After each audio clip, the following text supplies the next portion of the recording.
How can you undo a slow motion video on the iPhone? Let's begin. If it's your first time on this channel, well, definitely subscribe so you do not miss tutorials and videos similar to this one.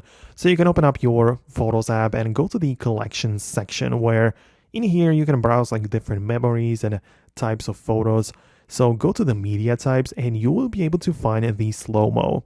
So you can go in there, tap on the individual videos like that, and go to the edit mode by tapping the edit button below.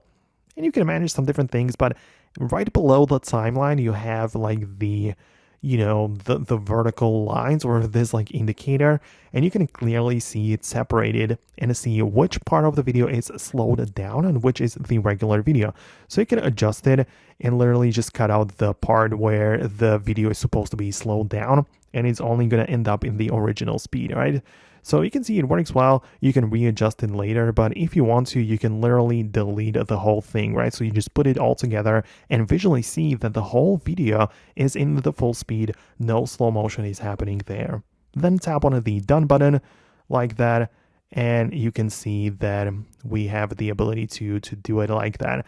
Also, you don't have to do it like this manually. You can also tap on the speed icon at the top and choose the speed to be like 100%, 50, 25, or 20%. And you can also see it indicated with the frames per second. It's all watchable, right? But you can see that different options are available. So just play with that and also pick the version of the clip which you are happy with. But that's it from me. Hit a thumbs up on the video if you enjoyed it and found it helpful. Subscribe for more, and I'll see you later in the upcoming videos as well.